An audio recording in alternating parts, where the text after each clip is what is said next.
com a última conferência, de encerramento. E antes de eu apresentar o conferencista, eu vou dizer algumas palavras, vou retomar um pouco o que eu tinha dito no início da abertura do Congresso. Então, eu gostaria de agradecer a presença de todos os participantes desse Congresso da ABRAPT, que foi resultado de um grande esforço coletivo, envolvendo um grande número de pessoas, funcionários e estudantes de graduação e pós-graduação. Eu gostaria de destacar alguns números um pouco corrigidos do que eu tinha anunciado no início do Congresso, que mostra a força da área dos estudos da tradução. Houve um total de 1.592 participantes, entre inscritos online e inscritos no evento. Mais de 700 comunicações em 63 simpósios. Quase uma centena de alunos de graduação apresentando pôsteres. E mesas de conferências com dezenas de convidados nacionais e internacionais. Até o tempo ajudou, né? A previsão era péssima, no final andou moderando um pouquinho. Gostaria também de agradecer especialmente aos membros da diretoria, que eu nomeei a diretoria da atual gestão, que vai entregar para a nova gestão no final de dezembro. A vice-presidente, a Tereza Virgínia Ribeiro Barbosa, da UFMG, a primeira secretária, Alessandra Ramos de Oliveira Harden, da UNB, segundo secretário, Tito Lívio Cruz Romão, da UFC, primeira tesoureira, Maria Helene Torres, da UFSC, segunda tesoureira, Luana Ferreira de Freitas, da UFC, encarregada de organização de eventos, Cláudia Borges de Favre, da UFSC, e membros do Conselho Fiscal, André Guerini, Germana Henrique Pereira de Souza e Júlio César Neves Monteiro. A gente trabalhou durante mais ou menos um ano e meio, bastante em consonância. Ao Comitê Científico, eu não vou ler porque é muito longa a lista, que nos ajudou a escolher os conferencistas e membros das mesas redondas. Aos convidados estrangeiros e nacionais que aceitaram vir ao Congresso, houve, infelizmente, algumas desistências de último minuto, em geral por motivos de saúde. Aos organizadores de simpósios e aos alunos que se inscreveram para os pôsteres, garantindo uma ampla representatividade das pesquisas em curso, né? Nós vamos trabalhar depois no resumo de eventos, em publicações, e eu acho que a gente vai ter, digamos, um panorama bastante preciso do que está acontecendo realmente em termos de pesquisa de tradução no país, talvez mais amplo do que os levantamentos anteriores. Quero agradecer também especialmente ao Pablo Cardelino, que é o responsável desde a criação da PEGET, pela página da PEGET, e que cuidou antes e durante o Congresso, e também vai continuar cuidando depois do Congresso, do blog do Congresso. Especialmente, também eu não tinha agradecido na abertura, aos tradutores, diferentes tradutores do blog,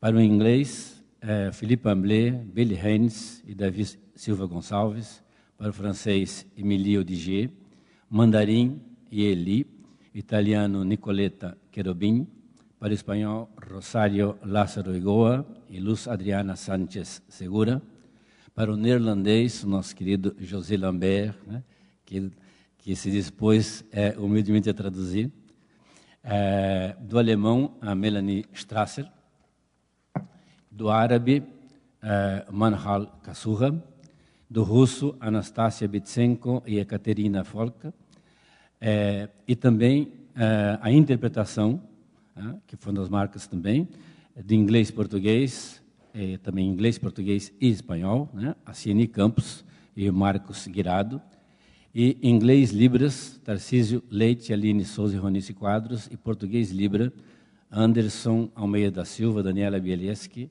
Diego Maurício Barbosa, Edgar Correia Veras, Gisele Matos, Letícia Tobal, Marcos Luque, Natália Schleder Rigo, Rosane Lucas de Oliveira e Tiago Coimbra Nogueira. Agradeço mais uma vez também ao apoio financeiro e administrativo da CAPES, da FAPESC e do CNPq, Eu acredito que seja a primeira vez que o CNPq ajuda, ou uma das poucas vezes, pelo menos, que ajuda o Congresso da ABRAPT. Eu acho que isso também é um sinal dos tempos, da força crescente da área.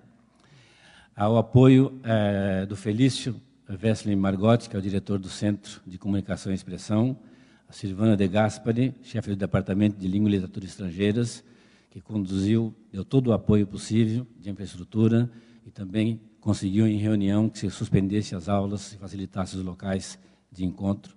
A Andrea Guerini, coordenadora da PEGET, a comissão organizadora, a secretaria da PEGET nas pessoas de Fernando e Gustavo e do pós-doutorando Marcelo, aos monitores e, em particular, a Letícia e ao Adriano, que cuidaram da gestão de todos os problemas relativos à organização do Congresso. Gostaria de fazer de novo um agradecimento especial à Marie-Hélène, que foi a tesoureira da ABRAPT. Vocês imaginam o que implica em termos de organização do Congresso desse porte. E, finalmente, eu gostaria de parabenizar os colegas que se candidataram para a diretoria da ABRAPT no próximo triênio e que tomarão posse em janeiro próximo. Desde já, desejo, em nome da atual diretoria, sucesso, mais amplo sucesso, à nova diretoria da ABRAPT, composta por colegas da UFO, da UFPB, da Unesp, da USP e da PUC-SP, cuja presidente é a colega Marileide Esqueda. Um bom retorno a todos e até o nosso próximo congresso em Uberlândia. Bom, agora eu passo a apresentação do Richard Xiao, que é da Lancaster University, e que vai nos falar sobre Translation Universal Hypothesis Reevaluated from the Chinese Perspective. O Richard é professor do Departamento de Linguística e Língua Inglesa da Universidade de Lancaster, no Reino Unido, onde fez seu doutorado em Linguística em 2002. Os principais interesses de pesquisa do Richard é linguística de corpos, linguística em inglês, linguística chinesa, bem como estudos contrastivos e tradução entre as duas línguas. Ele publicou suas pesquisas nessas áreas extensamente em revistas internacionais de grande prestígio, como Linguística Aplicada, Linguística de Corpos e Teoria Linguística, International Journal of Corpus Linguistics, Journal of Linguistics Chinese, Journal of Portuguese Linguistics, Journal of Linguistics em Ciências da Linguagem. O professor Richard é membro do Conselho Editorial de Língua Chinesa e Discurso, Corpora, Teoria e Aprendizagem de Língua Estrangeira, das revistas Glossa, International Journal of Corpus Linguistics e Línguas em Contraste. Seus livros mais recentes incluem estudos de corpos baseados no chinês e tradução em inglês, 2012, utilizando também Corpora e Linguística Contrastiva, 2010, e estudos contrastivos baseados no inglês e no chinês, de 2010. Então, com vocês, então, Richard. Muito obrigado por ter aceito o convite. Muito obrigado por sua gentil apresentação. Eu também gostaria de agradecer essa oportunidade e expressar a minha gratidão à Associação Brasileira de Estudos da Tradução e às organizações deste congresso que me convidaram e me deram a oportunidade de compartilhar com vocês os meus pontos de vista sobre as hipóteses dos universais da tradução, que atrai muita atenção e interesse nos últimos 20 anos. Nesta apresentação, eu vou debater um leque de propriedades lexicais e gramáticas da tradução do inglês para o chinês. E vamos avaliar as hipóteses universais da tradução, levando em conta as implicações dos nossos achados ou conclusões na pesquisa relativa aos universais da tradução. Os universais da tradução tornaram-se o foco de pesquisa nos estudos da tradução baseada em corpos desde o início dos anos 90 e atraiu muita atenção nos últimos 20 anos, sobretudo na última década. Isso é evidenciado pelo amplo leque de trabalhos de pesquisa e livros publicados nessa área de pesquisa. O mais destacado, o trabalho mais destacado e eminente nessa área foi publicado pelo professor Monabeka e seus colegas da Universidade de Manchester, no Reino Unido. Sua pesquisa se baseou em grande medida no livro chamado Tradução do Corpus Inglês, em inglês, e eles compararam esse corpus com dados das corporas nacionais britânicas. A pesquisa deles apontou várias hipóteses de várias universais de tradução que eu mencionei rapidamente na terça-feira, como explicitação, simplificação, normalização e convergência ou nivelamento. Nesse meio tempo, os universais de tradução também atraíram muito debate, ou suscitaram muito debate nos últimos 20 anos. Eu acho que o que podemos dizer sobre as hipóteses de universais da tradução se baseiam em duas perguntas essenciais. Primeira, será que a língua traduzida é diferente da língua-alvo nativa, que não é traduzida? As evidências atuais sugerem que a língua traduzida é, no melhor dos casos, uma variante especial, não representativa da língua-alvo. E isto porque as traduções não podem evitar o tradutores no processo de tradução. A segunda pergunta está relacionada com o seguinte: será que essas características linguísticas que se descobriram com base no inglês traduzido são generalizáveis para além do inglês, para outras línguas traduzidas? A evidência atual aponta que a hipótese dos universais vem basicamente do inglês traduzido e línguas europeias correlacionadas. Então, essas características linguísticas devem ser generalizadas. Se elas fossem generalizadas como universais da tradução, os pares de idioma envolvidos não devem ser limitados ao inglês e suas línguas estreitamente relacionadas. Há, por exemplo, um estudo do Chong de tradução do inglês para o coreano contradiz até a menos polêmica hipótese de explicitação. Há evidências baseadas em pares de idiomas geneticamente diferentes, como inglês e chinês, é, sem dúvida, mais convincente, se não indispensável, na pesquisa da tradução. Então, queremos investigar sistematicamente as características dos chinês traduzidos e, portanto, comecei um projeto de tradução há alguns anos, financiado pela Fundação de Ciências Sociais da China. Nesse projeto, elaboramos e desenvolvemos o primeiro corpus equilibrado de chinês traduzido, chamado o JZU, o Corpus de Chinês Traduzido, seguindo o modelo de outro corpus que representa o chinês nativo que eu criei 10 anos atrás. Ele é o Corpus de Lancaster de chinês mandarim. Vamos depois acrescentar mais informações sobre esses dois corpora. Nesse projeto, adotamos uma abordagem composta que combina corpos comparáveis e análise de corpos paralelos, no intuito de investigar sistematicamente as características linguísticas que caracterizam um chinês traduzido em diferentes níveis.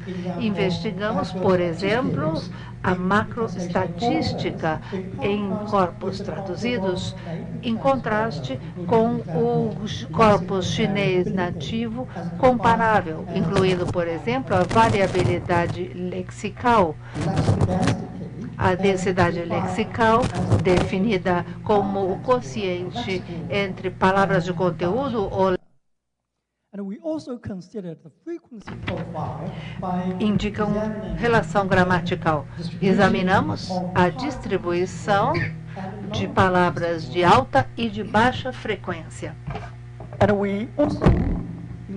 E, além disso, investigamos os agrupamentos ou clusters de palavras e também o processamento em linguagens naturais. Por exemplo, vemos qual é o comprimento médio da frase, do segmento, etc. A nível lexical, nós consideramos a distribuição das partes da fala, ou classes de palavra.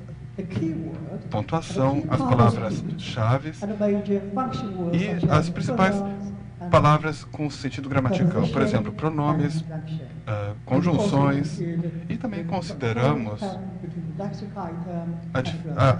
qual é a ligação entre o item lexical e uma palavra gramatical, que é, na linguística do corpus, chamada de coligação. E outras características a nível lexical incluem, por exemplo, expressões idiomáticas, que em chinês é chamado de língua fixa, e também marcadores de reformulação, por exemplo, o equivalente chinês, ou seja, em outras palavras, etc. A nível gramatical, nós consideramos a estrutura básica e única no chinês. Por exemplo, a construção de disposição ba, o passivo bei, o yo, que é outra construção, e o preditivo she, e também a estrutura nominal suo, e o foco lian, classificadores, também conhecidos como palavras de medida, marcadores de aspecto, partículas estruturais e também partículas modais. Ou seja, muitas dessas características linguísticas são realmente ímpares, únicas ao chinês. E correntes no chinês, mas não no inglês. Então, é muito difícil discutir tudo isso aqui com vocês. Então, eu gostaria de falar agora sobre as principais conclusões com relação... Então, um dos achados que serão publicados nesse meu livro, que será publicado, o Estudos Baseados em Corpos, do Chinês Traduzido, tradução inglês-chinês. Esse livro será publicado em breve pela Springer, na Alemanha.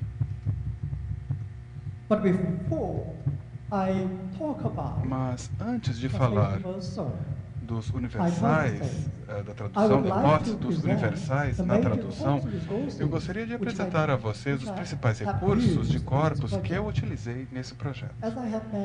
Como eu já mencionei, o LCMC, que é o corpus Lancaster em chinês, ele tem 1 milhão de palavras, que foi realizado pelo modelo de corpus FLOP para inglês britânico, que representa inglês britânico escrito, utilizado no início da década de 90. Então, esse corpus LCMC foi feito seguindo o mesmo modelo de amostragem que foi feito para o corpus de inglês britânico, utilizado em estudos contrastivos de inglês e chinês. Esse corpus contém 500 textos de 2.000 palavras que foram amostrados de 15 diferentes categorias de texto escrito publicados na China continental. Então, esse corpus está disponível online. O segundo corpus, que eu mencionei rapidamente, é o ZCTC, de chinês traduzido. Ele foi elaborado como um correspondente de tradução do LCMC e foi criado com o objetivo explícito de se estudar as características do chinês traduzido. Esse corpus também encontra-se disponível online para comparação, para ser comparado com o LCMC. Um terceiro corpus que eu utilizei nesse projeto é um outro corpus paralelo que contém texto-fonte em inglês e traduzido em chinês, mais ou menos 500 mil de palavras. É o chamado Babel English Chinese Parallel Corpus. Bom, tendo apresentado a vocês os principais recursos de corpus que eu utilizei, vamos agora considerar a hipótese da tradução universal. Bom, vamos dar uma olhada primeiro.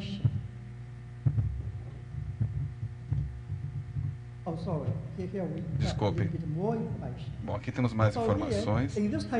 Nessa tabela, nós temos um maior detalhamento dos tipos de texto, os gêneros de texto, que foram incluídos no LCMC e no ZCTC.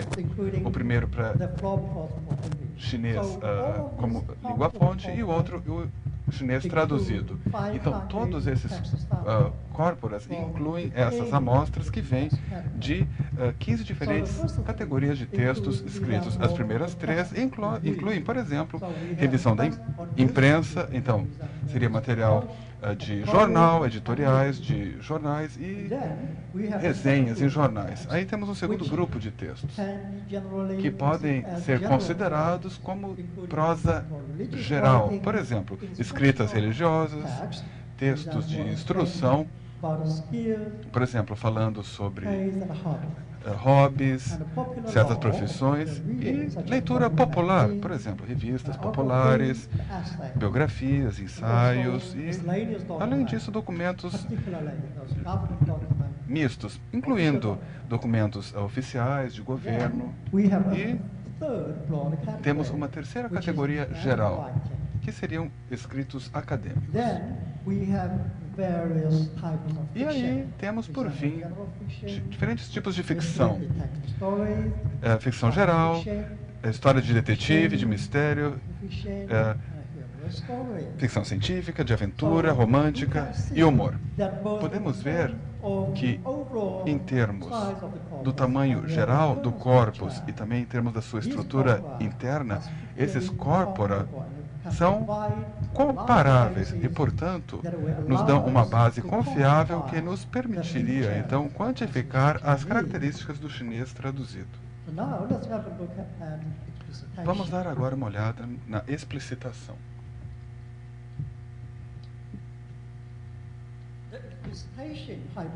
A hipótese da explicitação provavelmente é a mais estudada e a menos polêmica das hipóteses universais na tradução. A pesquisa indica que essa hipótese é totalmente corroborada no chinês traduzido, ou seja, traduções do inglês para o chinês. A explicitação no chinês ocorre em 3 diferentes níveis, em diferentes formas. Em primeiro lugar, temos a explicitação a nível semântico, a explicitação semântica. E os indicadores da explicitação semântica incluem, por exemplo, o uso mais frequente de marcadores de reformulação e marcadores de pontuação que explicam, por exemplo, parênteses e aspas também. Isso mais comum, por exemplo, no chinês traduzido. A nível de explicitação gramatical, essa explicitação acontece através do uso mais frequente de palavras de função gramatical. por exemplo, partículas estruturais no chinês que mostram a situação do certo elemento, por exemplo, modificador de adjetivo, advérbio, complemento, etc. Além disso, o uso mais frequente dessas palavras de função gramatical, como pronomes, proposições, que funcionam de forma a explicar a relação gramatical entre as palavras. E por causa da explicitação, onde se torna uma mensagem explícita, isso significa que o comprimento do segmento será mais longo também. A nível lógico, a explicitação é evidenciada pelo uso mais frequente de conjunções no chinês traduzido. Então, como podemos ver aí no gráfico,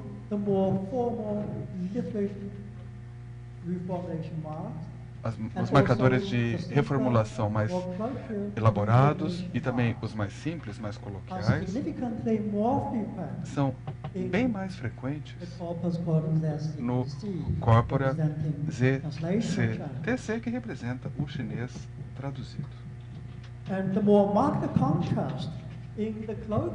Agora, em relação aos marcadores de reformulação, aí vemos uma outra tendência.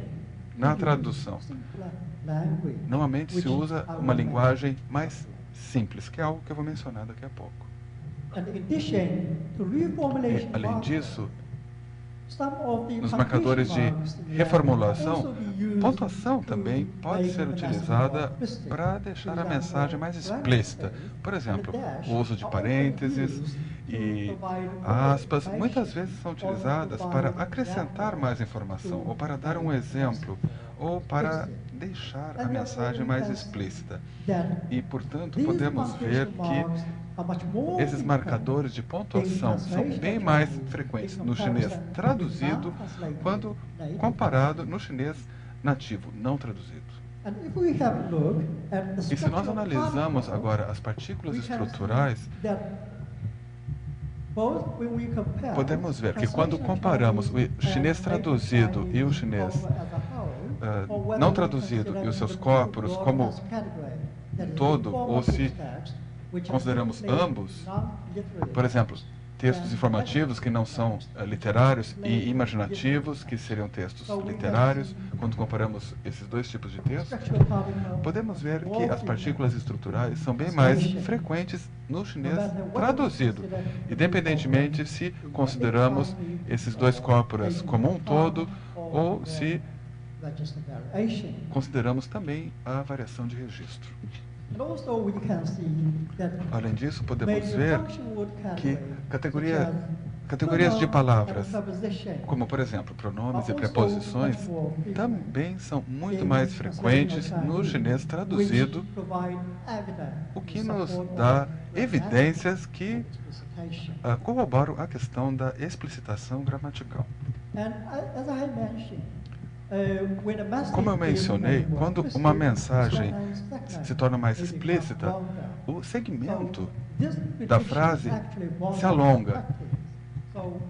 Isso tem impacto na nossa prática. Se nós compararmos o gráfico aqui, podemos ver que nessas 4 categorias de texto, que seria o material da imprensa, notícias, prosa geral, escritos acadêmicos e ficção,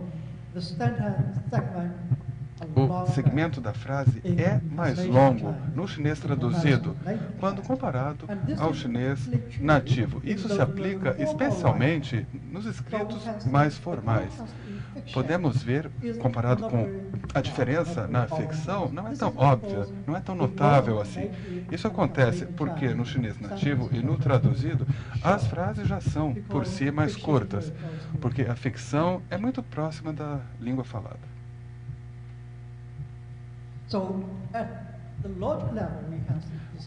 A explicitação a nível lógico é evidenciada pelo uso mais frequente de conjunções ou conectivos, como podemos ver aqui. Quando consideramos esses dois corpora como um todo, ou se consideramos de forma separada. textos informativos ou imaginativos. Isso se aplica também nesse caso. Podemos ver, então, que a hipótese da explicitação é totalmente corroborada quando se analisa o chinês traduzido, ou seja, traduções do inglês para o chinês. O que dizer, então, em relação à simplificação? Bom, basicamente, a simplificação também é corroborada pelas evidências que vemos no chinês traduzido. Mas eu gostaria de dizer algo. Não é bem assim. Há, sim, um certo nível de complexidade. A simplificação no chinês traduzido ocorre em 4 níveis diferentes. Em primeiro lugar, a nível semântico. Nesse caso, a simplificação é evidenciada pela menor densidade lexical ou menor carga de informações, o que é definido pela proporção de palavras de conteúdo que estão num determinado corpus. O indicador de simplificação da tradução a nível lexical inclui o uso mais frequente e maior repetição de palavras de alta frequência em termos de ocorrências. São palavras que aparecem com frequência nos corpos linguísticos. Outro indicador é a preferência na tradução por um vocabulário ou léxico mais coloquial e não literário. A tradução tende a repetir palavras em vez de usar sinônimos de forma alternada. No plano gramático, o indicador de simplificação inclui, por exemplo, o fato de evitar, na tradução, as estruturas semanticamente e sintaticamente complexas. O chinês traduzido também tende a evitar estruturas arcaicas. São estruturas que vêm do chinês arcaico ou clássico, que costumam ser mais difíceis de entender que suas contrapartes modernas. No plano do discurso, a simplificação da tradução é evidenciada pela preferência dos textos traduzidos e também pela alta frequência de agrupamentos de palavras. Eu acho que as várias estratégias de explicitação que acabamos de examinar significam também que uma mensagem mais explícita seria mais fácil de entender. Isso também aponta para a simplificação na tradução. Então, se examinarmos, por exemplo, a densidade lexical ou a carga de informação conforme definidas pela proporção entre palavras que indicam relação gramatical e palavras de conteúdo, se considerarmos esses dois corpora, vemos que a densidade lexical em corpos nativos é significativamente mais alta que nos corpos traduzidos. Isso também é verdade em outros casos. Os corpos de Lancaster. Se considerarmos a distribuição de palavras de alta frequência, que eu defini como as palavras que constituem mais de 0,10% do corpus, nós vemos essas frequências similares no chinês nativo e traduzido. Então, o número dessas palavras de alta frequência é um pouco mais elevado no corpus traduzidos, mas a diferença não é tão significativa. Agora, se considerarmos a proporção acumulada dessas palavras de alta frequência, veremos que a proporção no chinês traduzido é muito mais alta do que no chinês nativo, nesse corpus chinês nativo. A taxa de repetição dessas palavras de alta frequência é muito maior no corpus de chinês traduzido. Também ocorre o mesmo em relação ao quociente entre palavras de alta e baixa frequência. Esta análise essencialmente coincide com as observações de Lawrence de Laviosa, que eu mencionei na palestra de terça-feira. Então, se virmos as conjunções ou os conectivos, vamos ver que essas palavras mais literárias, mais difíceis, são mais frequentes no corpus chinês do que no traduzido. Em contraste, podemos ver que essas conjunções mais coloquiais, mais simples, são bem mais frequentes no chinês traduzido. No plano da gramática, eu já disse que o chinês traduzido tende a evitar as formas arcaicas.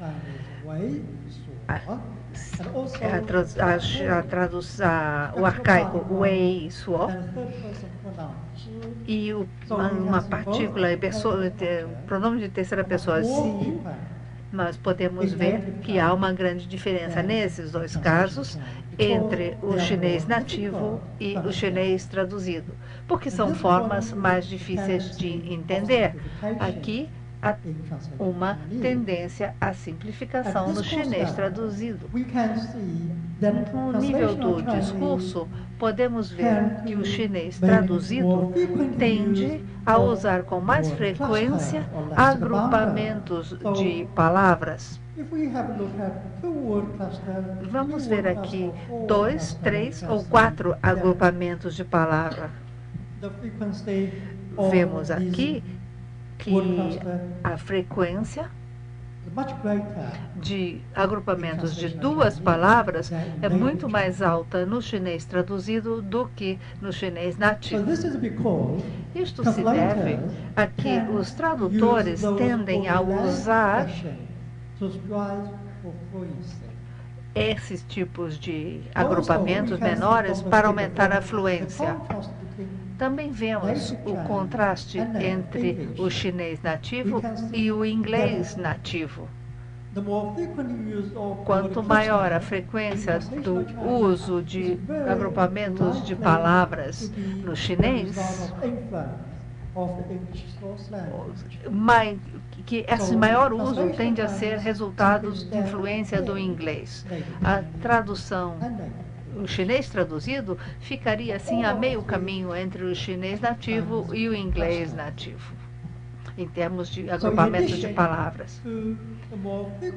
Além do uso mais frequente de agrupamentos de palavras no chinês traduzido, nós vemos também uma característica muito interessante aqui. Por um lado, o chinês traduzido tende a preferir esses agrupamentos de palavras de alta frequência. Aparecem frequentemente. Esses agrupamentos de alta frequência são definidos como aqueles que representam 0,01% do corpus.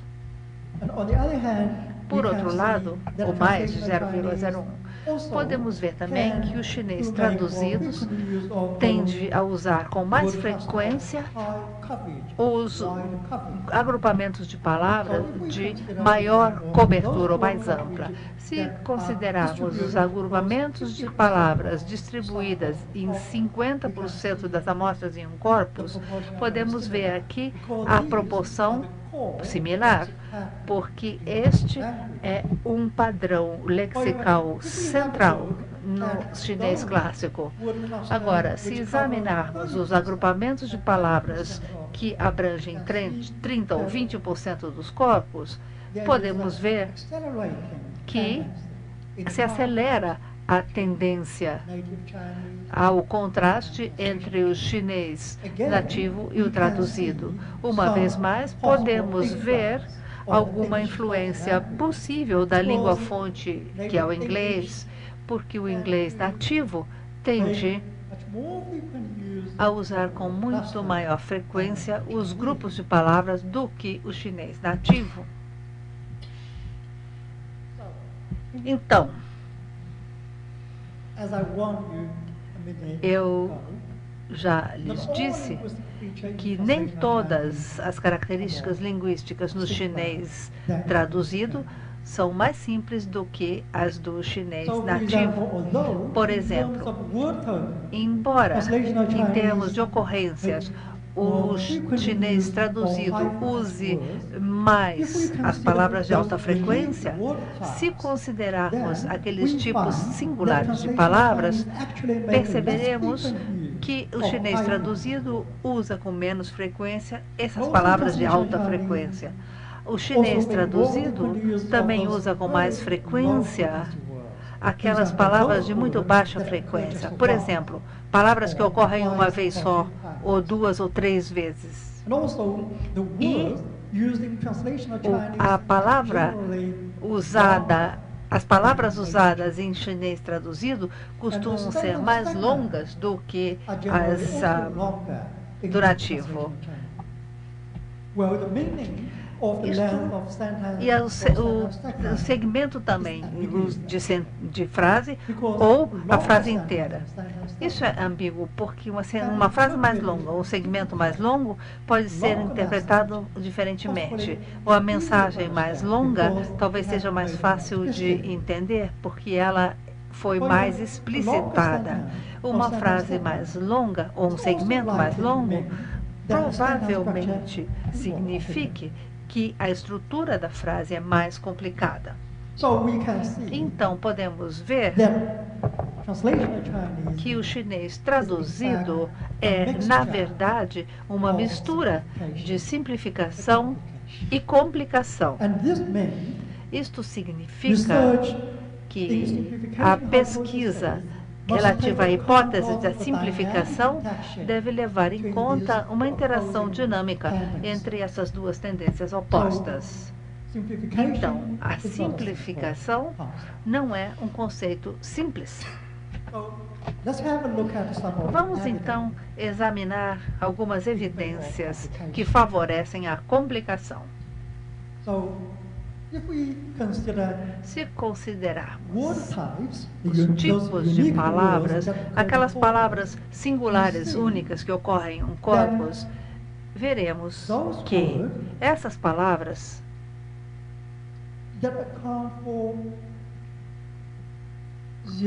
responsáveis por 0,05% ou uma proporção até mais alta do corpus em questão, ocorre no chinês nativo e traduzido em níveis ou taxas muito semelhantes. Isto porque essas palavras são o vocabulário central da língua chinesa. E não é surpreendente que sejam usados com a mesma frequência em ambas as variantes do chinês. Agora, se considerarmos as palavras que têm frequência subalta, nós vemos que o chinês traduzido usam com menos frequência essas palavras de frequência subalta.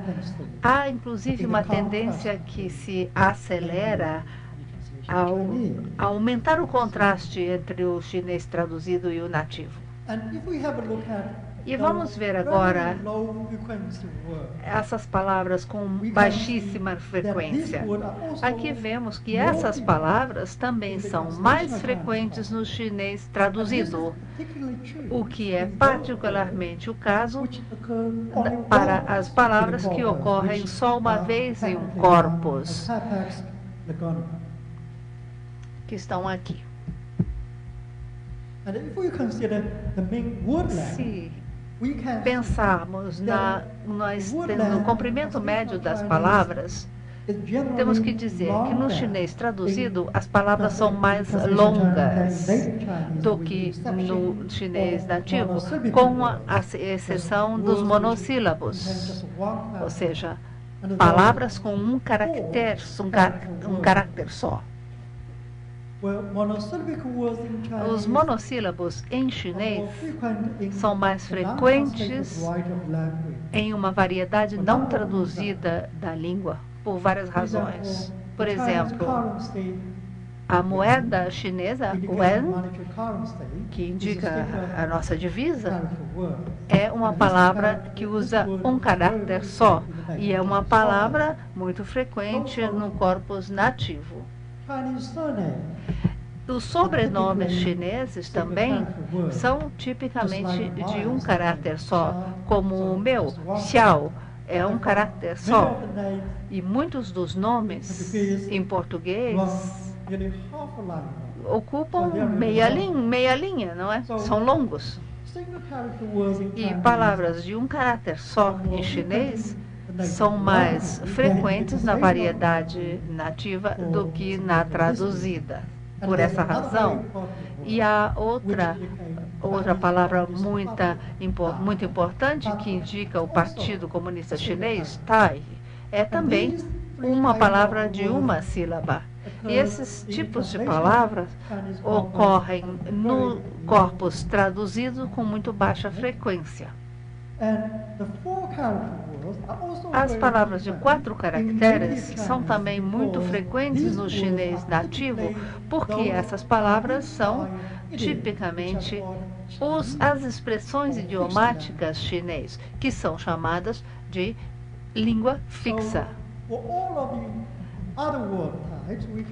No caso de todos os outros tipos de palavras, podemos ver que a extensão da palavra é muito maior no chinês traduzido. É particularmente o caso das palavras que contêm mais de 5 caracteres.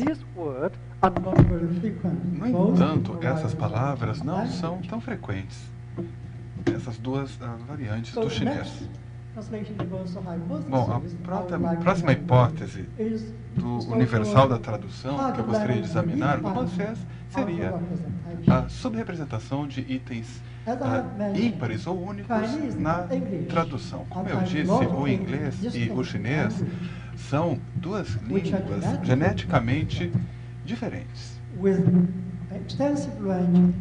com várias diferenças entre ambas. A nossa pesquisa mostra que esse tipo de distância tipológica entre o inglês e o chinês, as duas línguas envolvidas nos nossos corpora, sugerem que a subrepresentação daqueles itens ímpares na língua alvo podem ser uma característica inerente do chinês traduzido.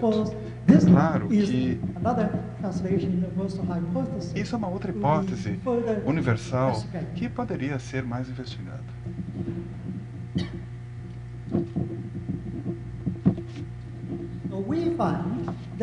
Nós vimos que o chinês traduzido na tradução inglês-chinês normalmente se caracteriza pela subrepresentação daquelas características realmente únicas, ou seja, que só existem no chinês e não no inglês, ou aquelas características linguísticas que são proeminentes no chinês, mas não no inglês. Por exemplo, construção existencial, yao, de disposição, o ba, marcador de aspecto. Bom, o chinês é uma língua de aspecto, o que não é o caso do inglês. E também os classificadores, ou palavras de medida. Mais uma vez, o chinês, com frequência, é considerada uma língua de classificadores, o que não se aplica ao inglês. Além disso, temos as expressões idiomáticas, Shanu, que eu mencionei há pouco. E, além disso, partículas de modal, que não existem em inglês. E, além disso, há alguns marcadores de pontuação interessantes em chinês que simplesmente não existem em inglês. Por exemplo, o marcador de pausa, que é utilizado para enumerar itens. Em inglês, usamos vírgula. E em chinês, utilizamos um marcador de pausa no lugar da vírgula. Podemos ver nesse gráfico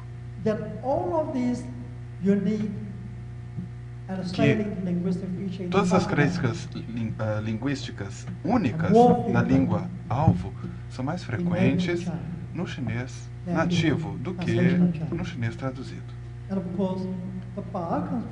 E é claro que a construção Ba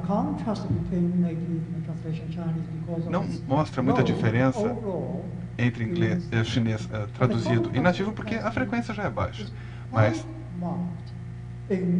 essa diferença é bem grande naqueles itens que são realmente ímpares ao chinês. Por exemplo, aqueles marcadores de pausa, partículas modais. No chinês, o uso do passivo longo é mais frequente. Isso aconteceu porque no início do desenvolvimento da língua só se utilizava o passivo longo, embora isso tenha diminuído um pouco com o passar do tempo devido à influência do inglês. Também, em termos de sentidos pragmáticos, vemos que o passivo do inglês normalmente é um marcador de estilo, que não tem sentido pragmático. Indica um estilo pessoal, objetivo, formal, mas no chinês, essa função do passivo é bem diferente. O chinês no passivo normalmente é considerado uma voz pragmática ou de inflexão, porque com frequência o passivo no chinês é utilizado para descrever algo indesejável, desfavorável, infletivo. Podemos ver que o chinês traduzido sofre uma grande influência da língua fonte. Em termos da frequência de uso, vemos que o chinês traduzido faz o uso mais frequente do passivo. Isso, na verdade, não é surpresa se nós considerarmos a diferença. A minha pesquisa mostra que o uso do passivo do inglês é 10 vezes mais frequente do que o uso do passivo no chinês. E, além disso, podemos ver que o chinês traduzido faz um uso muito mais frequente em alguns gêneros. Por exemplo, em documentos oficiais, que é o H. C, que seria editoriais de jornal. E também J, escritos acadêmicos. E em todos esses gêneros são textos muito formais no inglês, que tendem a usar em excesso o passivo. E o interessante é que podemos ver também que um outro gênero aí faz o uso bem maior do passivo no chinês, que é história de detetive. Por quê? Bom, isso acontece porque a história normalmente tem a ver com as vítimas que sofreram várias coisas e esses eventos sofridos pelas vítimas numa história de detetive, tudo isso é descrito em chinês usando o passivo. A análise dos passivos mostra também que a construção do passivo tem maior probabilidade de ser transferida da fonte para a tradução, inclusive em tradução não literária. Cerca de 90% das construções do passivo são traduzidos da texto-fonte para o chinês. O número seria 70% mais ou menos. E, finalmente, eu vou falar um pouco sobre a hipótese da normalização, que provavelmente é a hipótese mais polêmica em termos de universais da tradução. Ao contrário da questão da subrepresentação daqueles itens ímpares na língua alvo, há várias características que foram estudadas no caso da hipótese da normalização. Eu não vou entrar em detalhes aqui, mas, na minha opinião, algumas dessas características linguísticas são totalmente diferentes. Há evidências que realmente favorecem a simplificação. Podemos ver que a normalização, ou a hipótese da normalização, não é corroborada por evidências observadas no chinês traduzido. Há toda uma série de diferenças que observamos entre o chinês nativo e o traduzido. Mas são coisas sistemáticas, não aleatórias. Não podem ser facilmente explicadas simplesmente pela hipótese da normalização. Concluindo, podemos ver que algumas das hipóteses de universais da tradução baseadas no inglês são corroboradas também no chinês. Por exemplo, a explicitação e também a simplificação. E alguns, normalização, são um pouco polêmicos. Então, outra questão que eu gostaria de colocar aqui é a seguinte: a subrepresentação de itens ímpares da língua alvo talvez não tenham recebido a devida atenção, porque a maioria dessas pesquisas são feitas com pares de línguas muito parecidas. E, além disso, a maior distância tipológica entre os dois idiomas da nossa pesquisa, com isso, esperamos fornecer evidências mais convincentes em relação à pesquisa de universais da tradução. Como pesquisa futura, eu vou falar rapidamente sobre isso, nós acabamos de começar um outro projeto que vai considerar mais uma vez a tradução do inglês, e esse projeto está sendo financiado pelo governo britânico e de Hong Kong. Espero poder mostrar os achados dessa pesquisa num congresso que seria o 4º Congresso Internacional sobre o Uso de Corpora em Estudos de Tradução e Comparativos, que vai acontecer em Lancaster, em julho do ano que vem. E nós vamos falar sobre a questão dos corporas para ensino, e eu espero que eu possa ver muitos de vocês o ano que vem em Lancaster. Muito obrigado. Eu também gostaria de aproveitar essa oportunidade para agradecer os intérpretes pela interpretação simultânea que eles fizeram. Muito obrigado pelo serviço.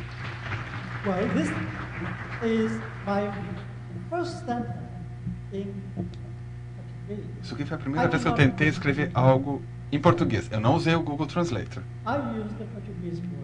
Eu usei as palavras em português e a gramática inglesa, tentando escrever algumas frases. Eu espero que eu tenha acertado aí o masculino e o feminino. Não tenho certeza. Tem algum erro ali?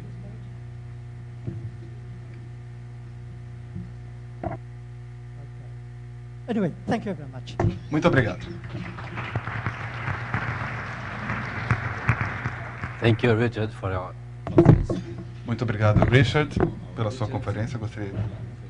I'd like to thank Richard. I'd like to thank you, Richard, very much. So he talked about his latest results. Ele é um pioneiro e que essas conclusões que ele apresentou aqui em primeira mão, como ele indicou, vai ser publicadas no próximo livro pela editora Springer da Alemanha. Eu quero agradecer também aqui ao Marco Rocha, que foi quem nos indicou, o Richard, e as pesquisas do Richard inspiraram já um primeiro trabalho do Marco Rocha, que fez um pós-doutorado na China e que está montando um primeiro corpus paralelo chinês, português brasileiro.